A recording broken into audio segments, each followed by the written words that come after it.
Assalamualaikum warahmatullahi wabarakatuh. Kami dari kelompok 4 membawakan materi yaitu Khulafaur Rasyidin. Jadi, Khulafaur Rasyidin menurut bahasa yaitu orang-orang yang mendapat petunjuk, dan menurut istilah yaitu pengertian Khulafaur Rasyidin adalah para pengganti dan penerus kepemimpinan Islam setelah wafatnya Rasulullah SAW. Di antaranya yaitu Abu Bakar As-Siddiq, Umar bin Khattab, Utsman bin Affan, dan Ali bin Abi Thalib. Selanjutnya, sejarah Khulafaur Rasyidin. Model kepemimpinan prestasi Khulafaur Rasyidin. Yang pertama itu sejarah Khulafaur Rasyidin. Yang pertama adalah Abu Bakar As-Siddiq. Nama aslinya adalah Abdullah bin Abi Khafa Tamimi. Pada masa jahiliyah, namanya adalah Abu Ka'bah, yang kemudian diubah oleh Nabi menjadi Abdullah Hunayah Abu Bakar. Lalu ia mendapatkan gelar As-Siddiq setelah masuk Islam. Disebut As-Siddiq karena beliau jujur, tulus, kuat, pemberani, rendah hati, pemaaf, penyayang, dan suka beramal, sehingga masyarakat Makkah menghormatinya. Abu Bakar memegang kendali pemerintahan selama kurang lebih 2 tahun lebih sedikit. Kemudian beliau merasa sakit, lalu berpulang ke rahmatullah. Model kepemimpinan yaitu selama berkepemimpinannya yang singkat, ia memprioritaskan penyelesaian masalah dalam negeri. Beberapa kelompok berusaha melepaskan diri dari jamaah muslim. Mereka berasumsi bahwa setelah Nabi Muhammad melihat berakhirnya kekuasaan Islam atas mereka, juga beberapa yang mengaklaim bahwa mereka adalah nabi pengganti Rasulullah SAW. Ada juga yang menolak mengeluarkan zakat. Terdapat 3 pembelot itu. Abu Bakar memutuskan untuk melawan mereka. Kedua, prestasi Abu Bakar As-Siddiq. A. Memerangi kelompok pembangkang. B. Kodifikasi Al-Quran. C. Perluasan wilayah Islam. Kedua, Umar bin Khattab. Umar bin Khattab merupakan putra dari Nufail bin Abdul Uzza al-Quraisy dari suku Bani Adi. Sedangkan ibunya bernama Hantama binti Hashim bin Mughirah bin Abdillah. Sebelum Islam, suku Bani Adi dikenal sebagai suku yang mulia, agung, dan berkedudukan tinggi. Di masa jahiliyah, Umar bekerja sebagai pedagang. Selanjutnya, Umar masuk Islam pada usia 27 tahun. Sejarah Islam Umar berawal dari keinginannya untuk membunuh Nabi Muhammad SAW yang dianggap sebagai pemecah belah bangsa Arab dan penghasut perang di antara mereka.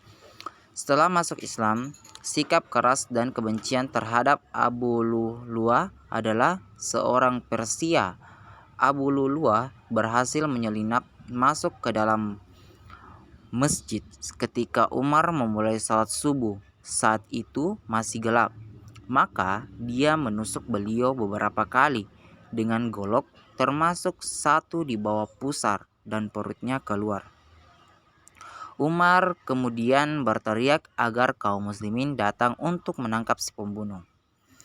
Adapun model kepemimpinan pada masa Khalifah Umar bin Khattab, itu ia memproklamirkan Amirul Mukminin. Dia memperluas Islam. Penyebaran Islam mencapai sepertiga dunia. Islam dapat menyebar sampai ke benua Eropa. Kekuatan dan kebijaksanaan membuat Islam menjadi kekuatan yang harus diperhitungkan. Posisi Islam sama dengan kekuatan besar Roma dan Persia. Khalifah Umar bin Khattab menerapkan sistem administrasi yang diambil dari Persia. Administrasi pemerintahan dalam provinsi Mekah, Madinah, Suriah, Semenanjung, Basra, Kufah, Palestina, dan Mesir. Beberapa departemen diciptakan untuk mengatur upah dan pajak tanah. Maka terciptalah Bait al-Mal. Beliau menggunakan kalender Hijriah untuk mengatur sistem administrasi. Adapun prestasi Umar bin Khattab yang pertama itu adalah perluasan daerah Islam, kedua mengatur administrasi dan keuangan pemerintahan, ketiga menetapkan kalender Hijriah. Utsman bin Affan adalah Utsman ibnu Affan ibnu Abil Ash ibnu Umayyah. Lahir ketika Nabi berusia 5 tahun dan masuk Islam atas undangan Abu Bakar As-Siddiq. Khalifah Umar bin Affan, Utsman bin Affan itu 23 sampai 35 Hijriah atau 644 sampai 656 Masehi. Selanjutnya, program Khalifah Umar bin Khattab adalah perluasan wilayah Islam. Kepemimpinan Utsman bin Affan membuat banyak kecewa umat Islam karena usianya yang sudah tua 70 tahun dan karakternya lemah lembut. Ditambah kebijakannya dengan mengangkat kerabatnya menduduki jabatan penting. Prestasi Khalifah Utsman bin Affan yaitu kodifikasi Mushaf Al-Quran, renovasi Masjid Nabawi, pembentukan Angkatan Laut, dan perluasan wilayah Islam. Dan yang keempat adalah Ali bin Abi Thalib. Ali bin Abi Thalib adalah Ali bin Abi Thalib bin Abdul Muthalib, putra dari paman Nabi dan Sumami dari putri beliau Fatimah. Ali bin Abi Thalib melanjutkan masa kepemimpinan Utsman bin Affan dalam keadaan yang tidak stabil. Khalifah Ali bin Abi Thalib menghadap kelompok penentang yang sangat kuat. Dalam kebijakannya, memecat pejabat ini dianggap sebagai alasan munculnya pemberontakan. Perang dengan Aisyah radhiyallahu anhu disebut dengan Perang Jamal Unta. Perang dengan Muawiyah disebut dengan Perang Siffin. Perang berakhir dengan takhim atau arbitrase di Daumatul Jadal tahun 3 Hijriah. Akibat peristiwa ini muncul 3 kelompok umat Islam yaitu Khawarij, Murji'ah, dan Syiah. Dan yang keempat adalah Ali bin Abi Thalib. Khalifah Ali bin Abi Thalib yaitu 35 sampai 40 Hijriah atau 656 sampai 661 Masehi. Beliau menghadapi pemberontakan yang menolak pengangkatan beliau sebagai khalifah. Ditambah kebijakannya memecat para gubernur yang tidak kompeten dan mayoritas kerabat dari Utsman bin Affan.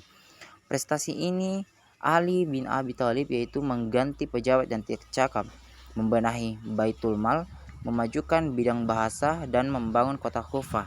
Jadi itulah materi dari kelompok 4. Sekian dan terima kasih. Assalamualaikum warahmatullahi wabarakatuh.